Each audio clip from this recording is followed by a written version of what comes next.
Yo, yo, yo, what's up, boxing fans? Percy Crawford with the VIP crew. Gonna do a little review on the Ring 4 Night of Champions card. Overall, I thought it was a great card. For world title bouts. I felt like leading into this fight, on paper, the matchmaker did an amazing job. The way the fights played out, we were lucky because the fights played out just like I thought the matchmaking looked prior to the fight. So kudos to the matchmakers, kudos to the promoters, everybody involved with this card. I thought they hit this one out the park. Start off with Abdullah Mason versus Sam Noakes, which was my fight of the night. I think it was consensus, everybody's fight of the night. Really good card, back and forth action. Both guys hurt one another, I think, on multiple occasions. I thought I don't know if Abdullah Mason is fighting with 21-year-old pride. I don't know if he's fighting just simply to be crowd pleasing. I thought there was times he could have made this fight a lot easier on himself than he did. Maybe he underestimated Sam Noakes' toughness. Not sure. All speculation. I thought he won the fight, did an amazing job. He ended up winning a unanimous decision, capturing his first world title. He snagged the WBO lightweight championship, so props to him. Props to Sam Noakes. I'd like to see Sam Noakes again. I wouldn't mind seeing that fight again. If it was to happen again, I definitely think Mason could do some little subtle things to make the fight a lot easier on himself. But that being said, man, they banged it out. Vicious body punching on both sides. I think they both hurt each other to the body. I thought Abdullah Mason just kind of outworked him. Some of his body shots was had more telling damage, and it showed towards the end of the fight. So I think Abdullah Mason clearly won the fight, and I'm looking for big things from that kid. I know some people are kind of jumping off saying he got some defensive deficiencies, but I don't know. He's 21, and I think it may be just the crowd-pleasing aspect of it. Maybe I'm wrong. Maybe that's just the way he fights, but I would think they would change some things up in a Noakes rematch, potential rematch, and just in general moving forward. I think he can make some of these fights a lot easier on himself. So that was my fight of the night. My fighter of the night, Jesse Bam Rodriguez, man. You know, if we say there's levels to it, Jesse Bam Rodriguez showed there's definitely levels to it. Fernando Martinez, he came to fight, and I think his will was broken relatively early. Jesse not only provides physical pressure, but his mental pressure is unbelievable, man. He's a tricky southpaw because he can do it all. He does little things in there that, if you really know what you're looking at, you can admire it. Even a knockout shot. He rolled with a shot, came back with the left hand while smiling. I mean, I thought this fight was kind of easy on him, and this was an undefeated tough guy. So, he captured the super flyweight WBC WBO title, remains undefeated, giving Martinez his first blemish. Obviously, I didn't mention it before, but Abdullah Mason giving Sam Noakes his first blemish as well. But a lot of O's had to go that night because there was a ton of undefeated fighters on the card. I thought Jesse Bam Rodriguez kind of separated himself from the pack even more than what he already was. I already think he was in the pound-for-pound, top 8-ish. You could probably slide him up a little bit more. The things with him is fighting in those lower divisions is obviously going to be opposition. It's not a whole lot of resistance, not a whole lot of guys I see that can even contend with the things Jesse Bam Rodriguez is doing, and Robert Garcia is making his claim for trainer of the year. He has an amazing stable, and he's doing some amazing things with the guys he has on his roster. So my fighter of the night is Jesse Bam Rodriguez.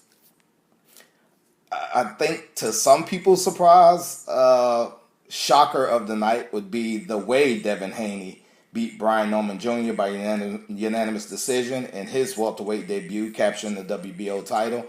Not so shocking that he beat Brian Norman Jr., but I do think him standing in the pocket in clinches, at times he looked like the stronger fighter, the switching positions, going with his back against the ropes. They clinch. He quickly reversed Brian Norman Jr. A lot of people didn't see it, but I thought Devin shook up Brian Norman with a check left hook in the first round. And then obviously in the second round, he hit him with another one, followed with a right hand, and put Brian Norman Jr. on the ground. Norman got up, fought valiantly. He just looked like a fighter that didn't necessarily have a game plan. And sometimes those power punchers will do that. They'll come in relying solely on their power. If you listen to my preview, I said he's a fastball thrower, don't really have a slider or a knuckleball.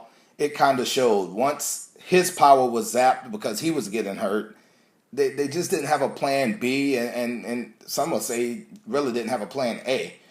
Devin was able to mix things up. His jab looked amazing. I would have liked to actually have seen him throw it more. I thought he was kind of in the second round. And look, he hadn't knocked anyone out since 2019, so maybe, not hurting someone in such a long time, he kind of got a little ahead of himself. I thought he went a little berserk. I would have liked to see him calm down a little more when he was trying to finish in the second round. I think that's what slowed his jab down. He took a few rounds to kind of get his composure back, maybe catch his second win. But I thought Devin looked great. Shock of the night, surprise outcome of the night probably goes to Devin Haney, just because a lot of people had written him off, and rightfully so. When you fight the way he fought against Jose Ramirez, you get detractors. It was his job to quiet the noise, and I think he did a remarkable job doing it. He was able to fairly easily beat Brian Norman Jr. I thought the 114-113 scorecard was crazy. Definitely didn't see that 6-6, obviously with Devin getting the point for the knockdown. So Devin Haney looked great. I think he has a lot of options. Kind of Ben doesn't seem interested, but there's Rolly Romero out there. There's Barrios. There's some guys at welterweight. It's not a deep division, so Devin actually could probably make a little noise there. And the big one, the main event, with David Benavidez, the Mexican monster, against Anthony Yarde. David got a 7th-round TKO. I actually thought Anthony Yarde was thinking about quitting on the stool in the 6th. If you look at his body language, he asked his corner, what round is it? Looked very dejected. And I think he, by round 4 or 5, kind of realized he wasn't going to be able to deal with Benavidez. Much like Bam, not only does David bring physical pressure, he brings mental pressure. His mental pressure just comes with 4, 5, 6 punch combinations, and that's a lot to deal with. Yarde looked very muscular to me, and that's usually a bad sign in terms of conditioning. I know it sounds crazy, but conditioning in terms of having gas. It looked like he ran out of gas relatively early in the fight. Benavidez sensed it right away when you saw him starting to pound his chest and wave him in. I thought David looked great. I really did. I thought Yarde posed some danger because he is powerful, so David had to be on guard early. But once David, smelled blood in the water, it's tough to deal with Benavidez. I think I went 4-0 on the night. I did get the outcome of Benavidez by decision wrong, but I did pick him to win. I was a little bit shocked he was able to take Yarde out like that. But Yarde has some mileage. He's been in some rough fights, and David capitalized on it. I think David's starting to make his mark at 175. And right as you say that, he announces that he's going up to cruiserweight to fight Zurdo Ramirez, which is going to be a very interesting fight because David, which you got to love it in boxers, he's continuously giving up his advantages. At 168, he was always, looked at somewhat as a weight bully, big guy, fast hands. He moves up to 75, doesn't display the power we saw at 68, but the combination punches, the gas tank, none of that left him. And now he's going to go up and give up his height, his reach, all these things to Zurdo Ramirez. So salute to David Benavidez. That's not easy to do, and we don't see much of that anymore. So overall, I thought the Ring 4 Night of Champions card delivered. I thought the matchmakers did a hell of a job. And, man, I'm looking forward to it, man. Let me know what y'all think in the comments. I didn't want to make this too long. But we got some good boxing coming up. And let me know what y'all would like to see the winners and losers from this card do next. I think Bam Rodriguez will probably be the toughest in terms of finding high-level opposition. Devin Haney just put himself in a position to be able to kind of pick and choose what he wants to do. Abdullah Mason, obviously the sky's the limit. He's a champion now, so he's going to have some guys at lightweight knocking on his door. And Benavidez seems to have his next move already intact. So stay tuned, fight fans. Appreciate all the love and you guys who like, share, subscribe. And we'll be back for the next one, man. Y'all have a good one. Happy Thanksgiving, everybody.